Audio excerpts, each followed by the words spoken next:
You're listening to another ambitious entrepreneurnetwork.com podcast, the voice for entrepreneurs and small business. Now, onto the show. You're listening to the award-winning podcast, The Ambitious Entrepreneur Show, featuring business leaders to help you navigate a constantly changing marketplace. Want to become known as a trusted authority while building a thriving business you love? The Ambitious Entrepreneur Show will show you how. Here's your host, Annemarie Cross.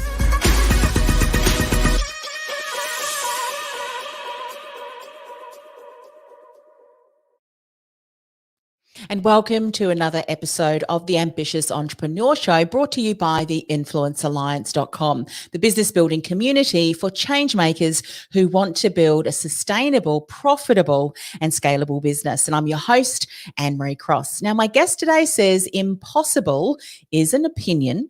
Feel free to disagree and carve out your own path to success. And joining me on today's show is Patience Ogunbona.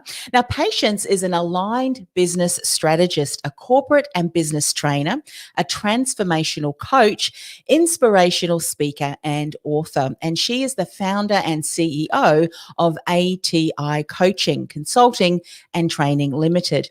Now, Patience, she's passionate and about empowering introverted entrepreneurs and professionals, helping them to create presence and position themselves as an authority in the marketplace so that they can attract dream clients, generate consistent income and profit.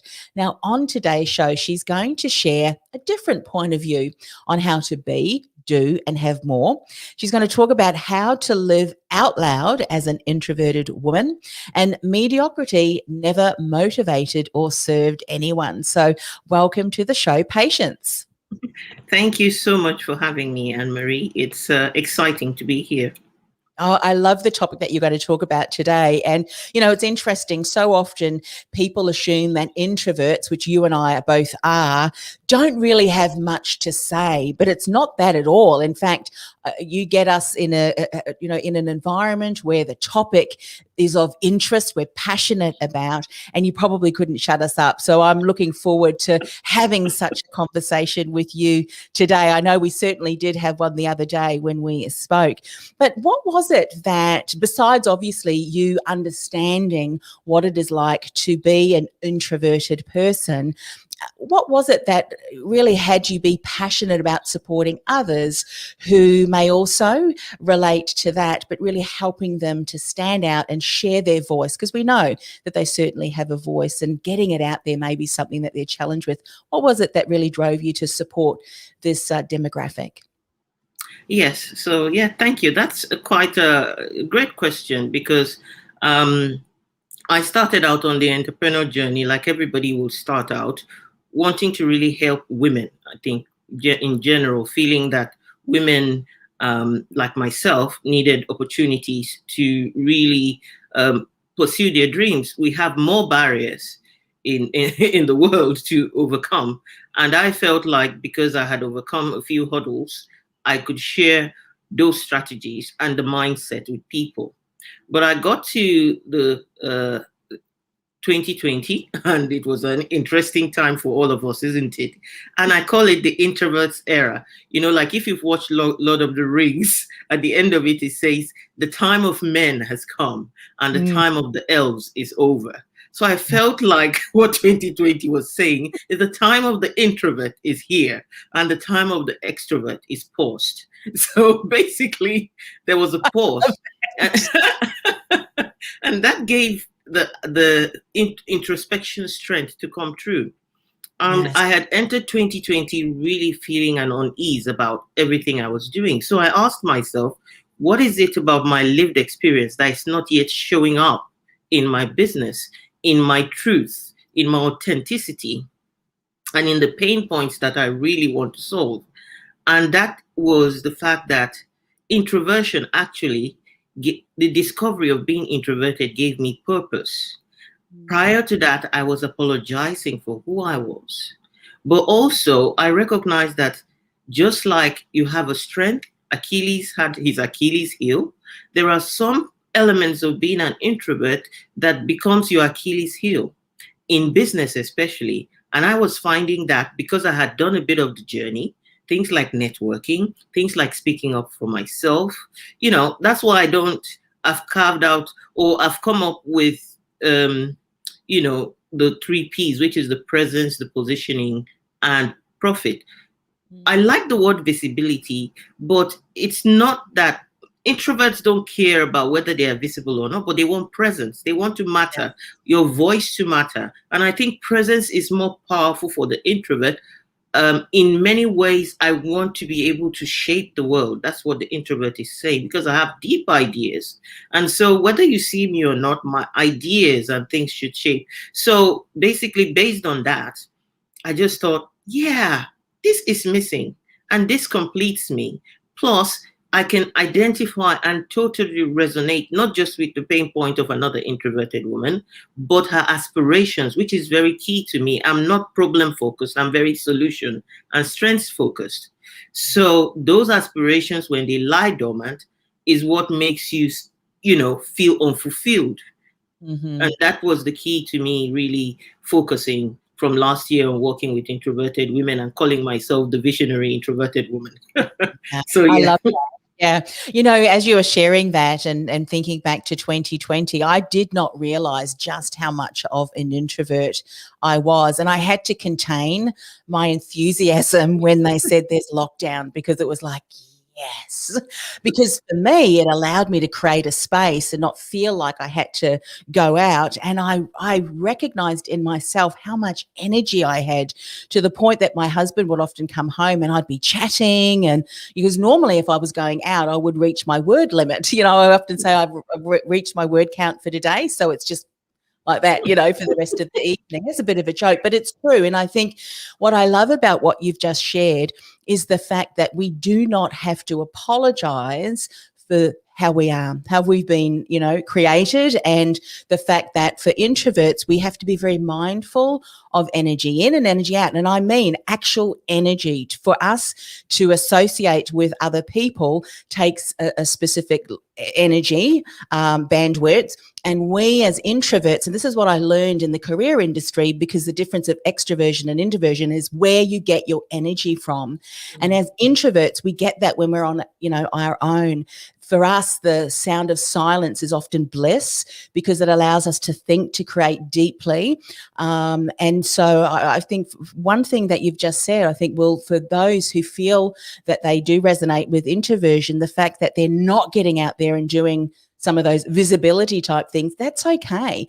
And this beautifully segues into a different point of view on how to be, do, and have more. And this is something that you want to share a little bit more about, because sometimes we need, if we're not able to do it for ourselves yet, someone else to say, look, we give you permission to show up how you are, just as you are, and then find your own way to navigate that. So what are some things that you've learned that you can impart for other women who perhaps will just never get out there? I mean, I know for me, if there's a lot of chatting going along, I won't interrupt into the conversation. I'll wait.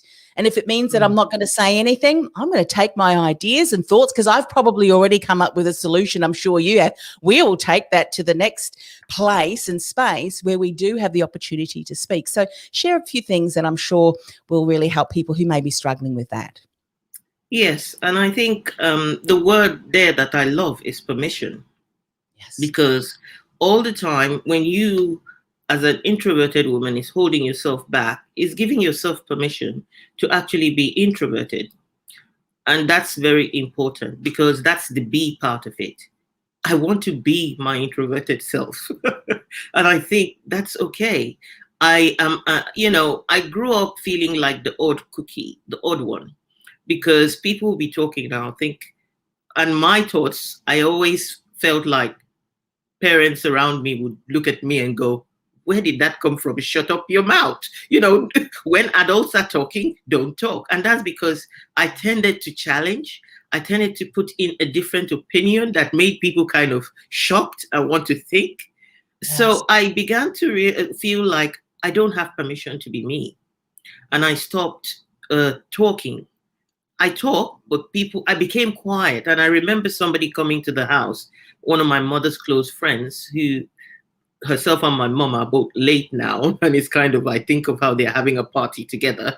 But she came to the house and she's very vocal, and I kept doing things, and she said, "Why do you guys keep troubling this quiet girl?" It's kind of like, when something stops you in your track. I paused and I was like, that can't be me. I'm not quiet in the least. But I've had to shut up because, the things I say don't resonate with people around here. I'm not quiet, but sometimes I want to be quiet, stay away from people. But also when I want to talk and I've come out of that quietness, I drop some bombs that people that are adults feel challenged by. They don't like it. So I've had to be even more quiet. Yes. So I laughed to myself and said, no, you've got me all wrong here. But that's the first thing I think, is to be yourself. There's a natural flow that comes from being yourself, but you've got to each time consciously give yourself permission. When you're amongst people and your energy gauge is depleted, you have to say, no, thanks, but no thanks, I'm off. And not feel horrible about that. Yeah. And that's the first thing about the be. What about the do? I think we do things differently. Of course, all introverts are not equal. Some are very intellectual, some are very poetic, some are very, but I think there's a general thing about being feelers and being empathic that is common, that I see as a theme among many introverts. But then that puts you in a vulnerable place, and your authentic self expresses emotions and feels emotions deeply. So the way that you do things, you have to, again, give yourself permission to do things in the way that feels aligned. That's the second word I want to use. My tagline for my program, which I call the Aligned Business Blueprint, is alignment creates flow. So doing things in a way that is aligned to your strengths, that is aligned to your introverted self, makes you feel like you're fulfilling purpose and actually gives you freedom. And then the third one is the have. A lot of introverted women struggle with imposter syndrome. And parts of imposter syndrome is not feeling like you're good enough, but not also feeling like you deserve the success that you crave. Because we think deeply, I tend to think very big. So you can't ask me to think of money and say 6 figures. I probably would add one more zero to it. That's the way my mind works. Because I think the 6 figures probably, because again, it's not the money. It's the capability to do more that chases me. So I'm just thinking $100,000 is for me. But $1 million is for the people and the dreams and the visions that I've got. So if you're asking me to think, that's how I will think. But guess what? Before I got to that space or get to that space, I'll think, am I deserving of that? What is it that, so is the having what you desire, and really not kind of dimming your light to what other people are saying they want. You've got to give yourself permission again to want what you want and go with those desires. And because you feel those desires deeply, allow yourself to fan the flame to go after it with passion. So those are the 3 things that I really want to share about, the points of be, do, and have. Incredible insights that I know that for people who resonate with, being an introvert and can recognize all of some of the challenges that you mentioned we can be faced with, it's certainly going to be helpful. One of the things that you mentioned about thinking big, have you found, or maybe this is just me, there may be, some specific steps that someone gives you, but as something that I have found, and I'm interested to see if this is something more from an introverted perspective, or maybe just, if you resonate with that, you got to find your own way. It's like, yes, I know it's A, B, and C, but I'm going to see if I can do it X, Y, Z. We try and bring our own flavor, our own whatever it might be, so that we can really own it. Do you find that that's something that you do as well? You like to bring your own, whether it be the presence with or steps, process, because it's just something that drives you to figure it out the way that you like to do it. Is that something that you do too? Very much so. I think because we pause a lot as introverts to really take things in, and we're very observant, I guess there are a lot of eyes in your life once you begin to think about it. The other one is independent thinker, an idea generator. So basically, it means that what I'm fighting for is to be included, but for my ideas to be brought to the table. And sometimes that's difficult because you talk last and you're thinking through because you want to do it a different way. And Yes. you want to try it out, whether or not it works. What's important is that you try it out. Otherwise, it actually stays in your head. Mm. It stays there as a what if question. Yeah. And that what if question, I believe that a lot of introverts, it bugs them because we want to change the world. We Right. really do. A lot of us just want things to work in a different way because we see deeply and we see differently. Whereas an extrovert might be content with the surface element and just move on, we're still stuck at what if? Mm. What if it could be done differently? What if it could bring a bit more ease to people's lives? So I find that I'm really very much very independent. I fight for my ideas. Even if at the end of the day they don't work, I would rather have tried it because it's got out of my system than keep Yes. it in my system and it keeps making me think I actually settled. I Mm. settled for less than I deserve. I settled for something that is not fitting with my idea of the world, the way I see the world, or I settled for maybe bringing some new way of doing things that will help somebody. Yeah. And just adopting the old styles doesn't just always. So I think we have a lot of eyes to deal with as introverts. Once you start with the first introvert, you start adding more eye layers to it. Yes. I just say sometimes, you know what, I'm stubborn and that's okay. It may take me longer, but my goodness, when I finally get there, I can turn around and I can map the different things that I tried, or this didn't work and this did work.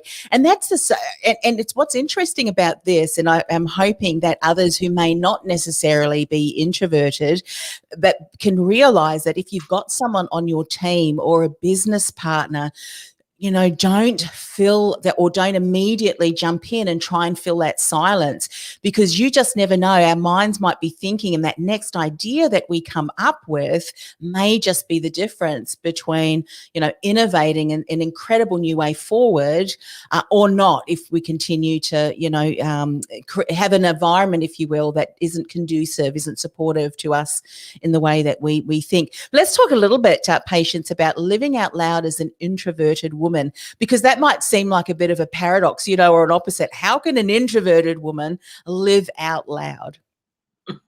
Well, first of all, we didn't plan it, but we're both wearing bright colors somewhere in the mix there, reds and things. And my hair is red. So that's even, the older I get, the worse I get at really getting out there and not blending into the background. And I think I recognized years ago when I did. So someone came to my church and they did an event about Color Me Beautiful. There's a company called Color Me Beautiful, and the agent came and she talked about colors, and the demonstration showed the difference in how you look with using the wrong colors on your skin, and I sat there mesmerized, and it was like, she used makeup, everything, scarves, and there was something for someone. Yes. I found that quite intriguing, that actually you do have a color that radiates your energy. That was interesting. So I said, I know what I want for my birthday. So I got home and I thought, I've solved your problem. I said to my husband, I said, you always struggle to find me birthday presents. It's very simple. Just go on the internet, find a Color Me Beautiful consultant and get me. And he did, and he got me the voucher. I was a bit still, while mesmerized, I was a bit skeptical, but I went and we talked a lot, and I realized that she was saying, I notice your color palettes and what you wear, lots of browns, lots of blacks, but not the right shades. And I said, yeah, they are my hiding colors. I also tend to hide because I don't want to draw attention to myself. But she said, oh, no. you would draw the right attention with the right colors. Mhm. And so she gave me my color palette. Guess what? My color palette was deep. So they're light. There are people who have light. Mine was deep. And the word deep just resonated with me. And, that's why I said everything can align in our lives because we are seekers and we search for answers. And your answers make you flow in alignment once you find them. So what I'm trying to say is color is just one element of creating your presence. And it actually, I found that I began to use color. I use dresses that had those colors when I go on stage. So rather than try to be confident, wearing my colors already made me confident. Yeah. Because I just felt it like it fit. It's me and it's already saying something about me. And it's, for me, it's okay, because if I walked into a room with red hair and I didn't know who to talk to, what's great is somebody will ask me about the hair and I can have a conversation. And that is, for me, very simple. It breaks the ice. It gets me in there. And so there is an intentional reason why that works for me. And it's just an example. What you wear, how you look. They say your energy enters the room before you enter the room. So it's the same thing. When I want to go for an interview, I talk myself into one big point, and that's that I am interviewing them just as much as they are interviewing me. It's not a question of I'm begging you. It's a question of I'm checking you out. In case you don't fit, I'm out of here. There is something about that, but that wasn't my mindset before. I was literally begging people to give me work. When I got an awareness of who I am and the value I bring to a workplace, whether I'm quiet or not, I changed to I'm checking you out. You might just not be the right place for me to give my value to. And when I went into the interview, the posture was different because I had my questions to ask. I had researched you as a company. And I was going to ask those questions because if it didn't work, I'm really out of here. I was tired of living a life that was really settling, for things that I didn't feel were working for me. And I just thought, as life goes on, you've got to make your life work. You've got to find happiness. You've got to find freedom. So those are some of the ways I feel living out loud. Confidence can be nurtured, can be created. What makes you confident? Find it and put it around you. I tell people, if you come to my house, there are so many messages everywhere. They're for me. One of them has a message about a prayer for patience. Now, that is my name, but it's right on the place where I get my glass for my cup of water. I don't miss that prayer. I read it and it talks about, the characteristics of being patient, because maybe I'm not naturally patient. It just helps me.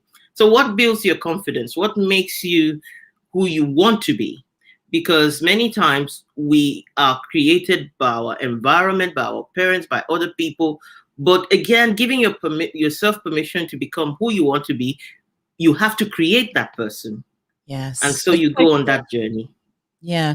What I love about what you've said, and repeat some of those things, because I think sometimes we need to hear that message a couple of times, is you made that intention, if you will, of changing that mindset. You changed the way you approached say an interview for a role. We can do that when we go to a networking event, rather than who am I going to talk to? Do I know anyone there? Is I'm going to speak to 3 people that I don't yet know, and I'm going to say something about their jewelry or something. I'm going to have one icebreaker that I'm going to use to start the conversation if someone doesn't come up to me. We have to intentionally, don't we, change that. And I would imagine the more frequently you did that, alongside all the other things that you did, and some of them may have been subtle, but I think I came up with a saying the other day. It was individually, all of those things are important, but collectively they're crucial, because it's like that snowball effect, isn't it? It starts to build that momentum.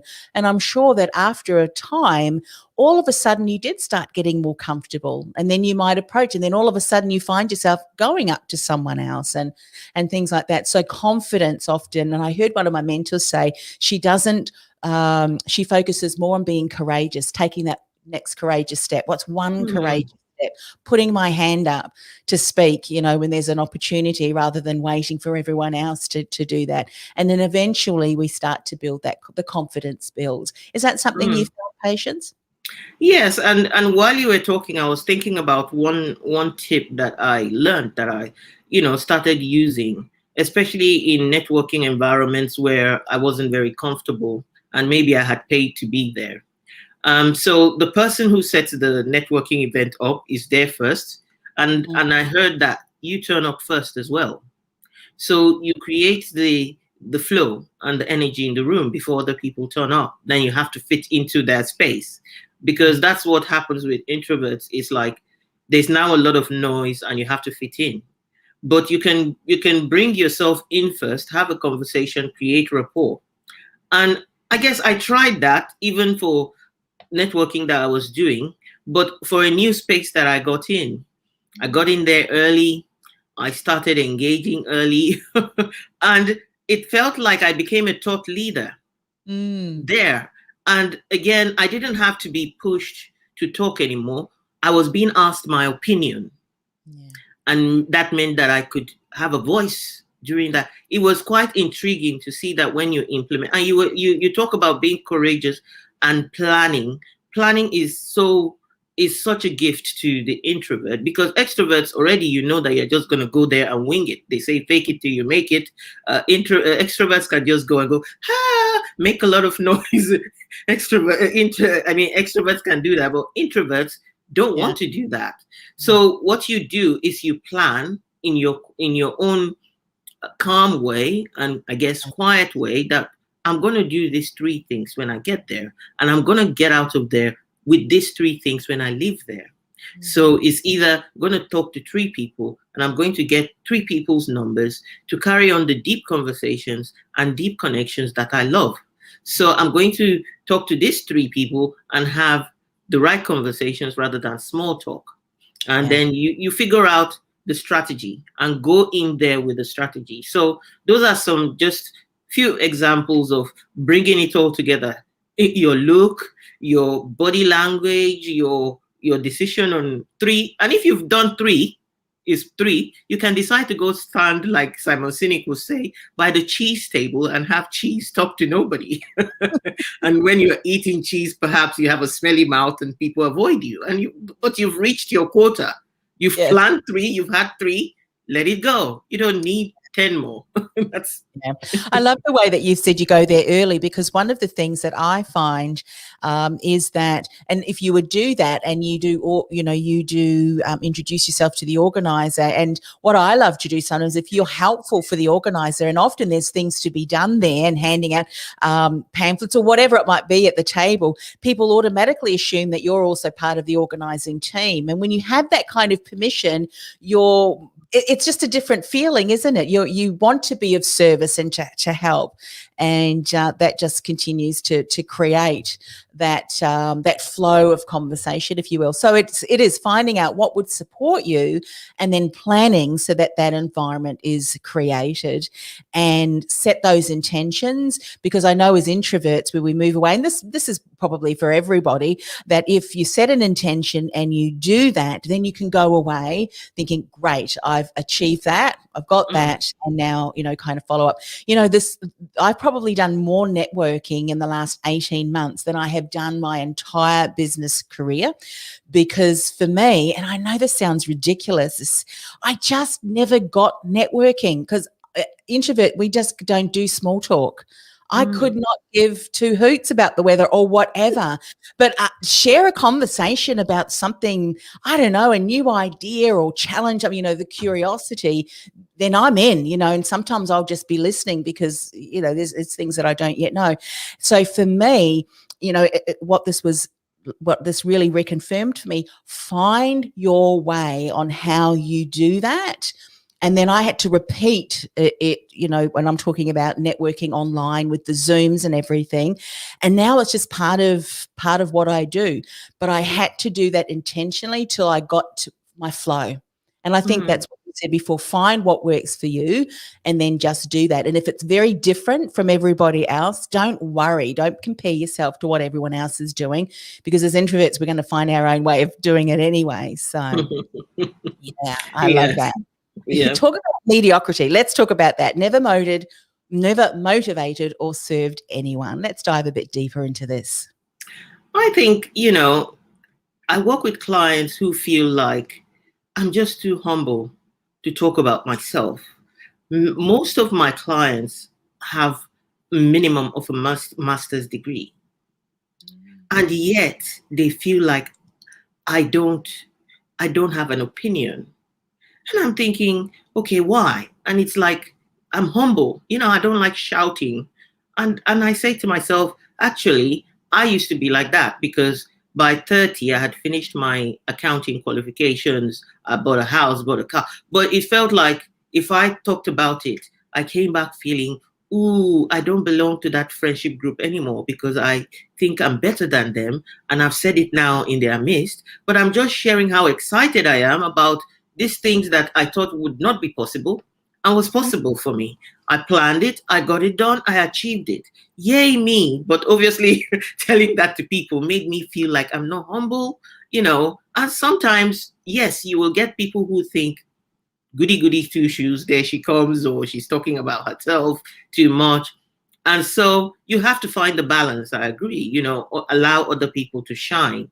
But what happens with introverts is that taking a step back and I began to do things like, people will say to me, what a lovely dress. And I'll be like, oh, this dress, I bought it in the charity shop. Yeah, and I'll leave there and go, why did I say that? Thank you very much. I love it. It's one of my favorite dresses. It doesn't matter where I bought it. So, and then people will say, oh, you look fantastic. I'll be like, I'm not so great at makeup. I just got lucky today. And I'm thinking, why did I say that? I made an effort to look good. Why can't I just accept the praise? So what I came up with and realized as time goes on, and for me, trust me, it's still a work in progress, especially in business as well.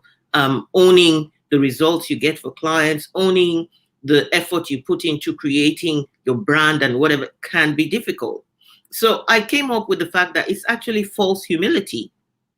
Yes. Because I think it's Maya Angelou that said, it's not, or one of the, or Marianne Williamson, who said, it's not our darkness that scares us, it's our light. Because we're saying, who am I not to be brilliant? But the other voice is saying, who are you to, who am I to be brilliant? And the other voice is saying, who am I not to be? Because the truth is, deep down inside, we all have this feeling that we're great, but then the ego doesn't want to be bruised. And someone said, you're not as great, that's, so we kind of downplay it all. And so if it's false humility, you have to go with the truth of mediocrity never really elevated anybody. Dimming your light actually just makes you stay in the darkness. Yes. And no matter how many candles in the room, they're all shining their light, and nobody is saying, when you put off your light, the other candles are still there. The only time that the whole light goes out, if one single candle is still there, the light is still there. So what's important to remember is that you shining your light does not dim another person's light.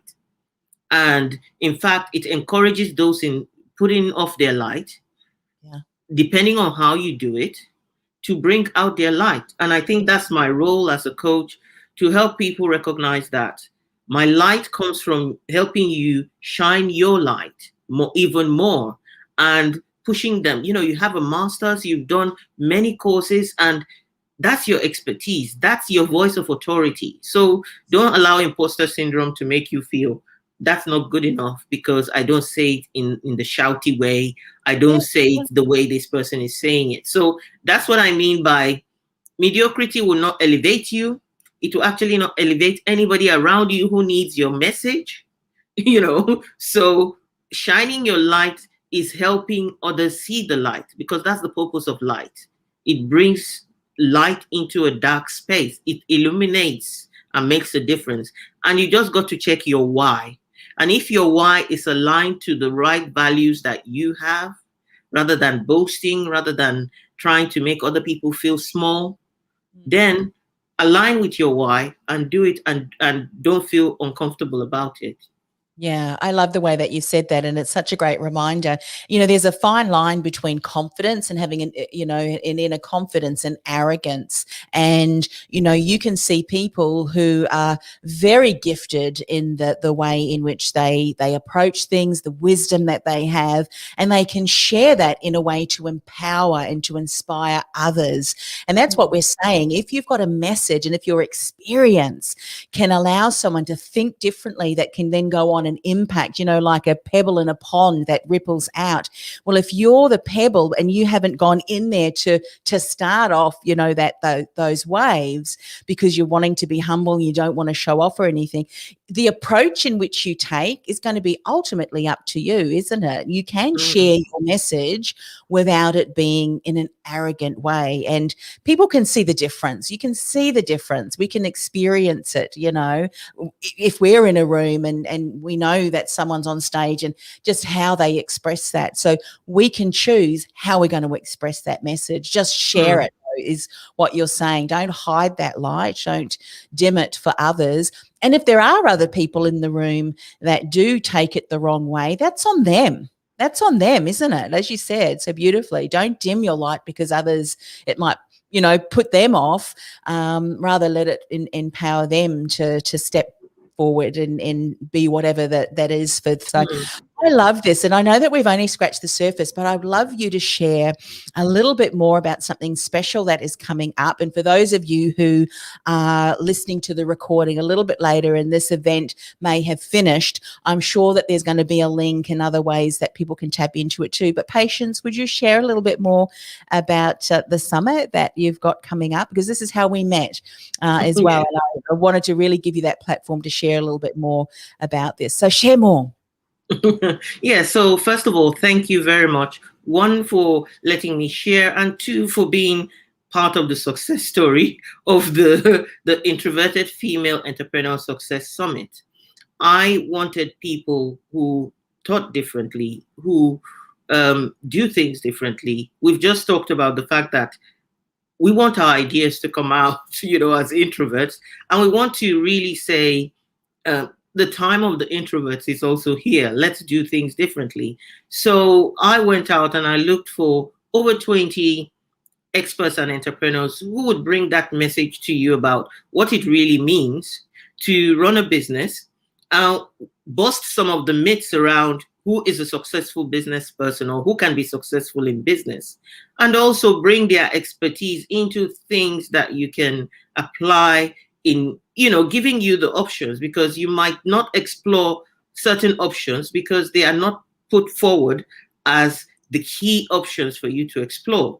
Yes. Podcasting might be down on your list because you don't want to talk. But then when you think about it, it works nicely for an introvert, because you can decide to have a podcast where you show your face, or you can just record your thoughts and you become a thought leader. And so I just wanted to bring people together, special people that I resonate with and connect with, and say many more introverted women need to hear about this. So the Introverted Female Entrepreneur Success Summit covers different perspectives on sales, on branding, on visibility, on how to generate leads, how to create the right content. So much richness in there, and starts on the 2nd of August. And you need to sign up. And if you feel that, okay, August is holiday, I'm really going for the summer, you have an opportunity to get an all access VIP pass, which means you keep it and you can watch it in your own time. But it's all geared towards every speaker, including Annemarie, has provided tips, strategies, and actually implementation. I'm all about strategy and implementation. So you get to begin to implement straight away by being part of the summit. So thank you very much, Annemarie, for allowing me to share. So the link will be there, and I encourage you to really sign up, tune in, and trust the process. Yeah, absolutely. Now, for those people who are coming after your event has happened, share a little bit more about your website and how they can get in contact with you if they've resonated with you and they think, well, Patience is someone that I would love to connect with and learn more from. What's the best way for them to connect with you? Okay, so I'm very visible. I'm on most of all the platforms. But my website is www.patienceogunbona.com. And even from there, you can get the links to all social media. I'm very prolific at using LinkedIn. And that's because LinkedIn has quality. Well, not going to, but LinkedIn is a platform that you can find me. You can find me on Facebook. You can find me, on Instagram as well. So, but if you go to my website, it can be the starting point where you can book, an exploration call. And for me, it's an exploration. Myself and Annemarie will love exploration because you have to fit as well so that the energy flows. So if you want to explore, are we a right fit? Then you can get a link to book. You can also find free resources there that you can begin to, tap into and use for yourself. So yeah, my website is www.patienceogunbona.com. Fantastic. Well, look, thank you so much for sharing, Patience.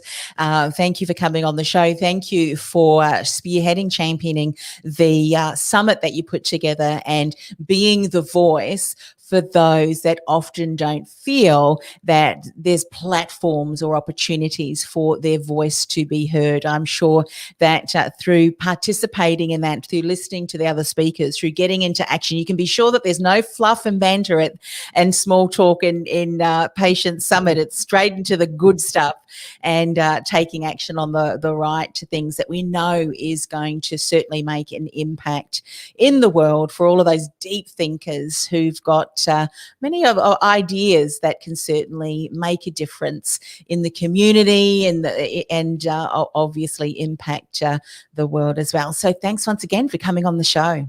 Thank you for having me. It's been exciting and great. Thank you.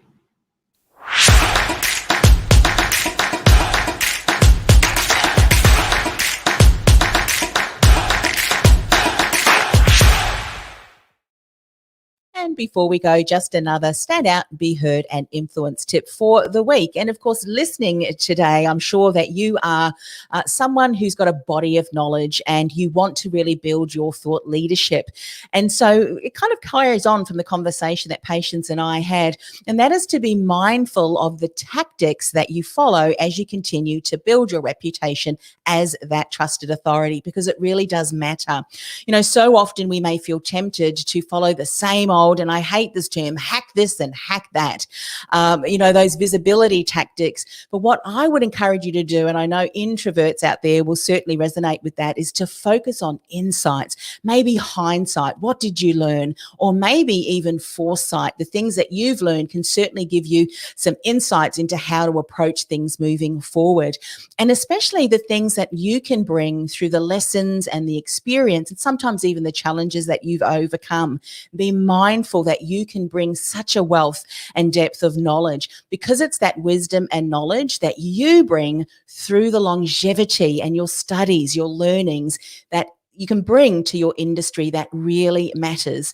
Showcase that as you build your thought leadership collateral. Something else that I want to inspire you to do is to think about some of the core principles that underpin your teachings, your methodologies. There's so many benefits, but a couple is it really helps you to differentiate your unique methods, your unique approach from everyone else. And we know that we really love to show, why is this different? How is this going to impact you in a different way?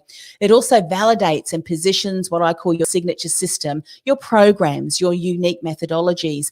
And each core principle can be a teaching on its own. So just here's some 3 ideas. I have 7, but I want to share 3 today. Address the BS that's in your industry. Maybe there's something that, because of the change that's happened over the last 12 to 18 months, the way that people used to do things in your industry are completely irrelevant. Share that. Share why it's important for people to think differently and move forward. forward in a different way.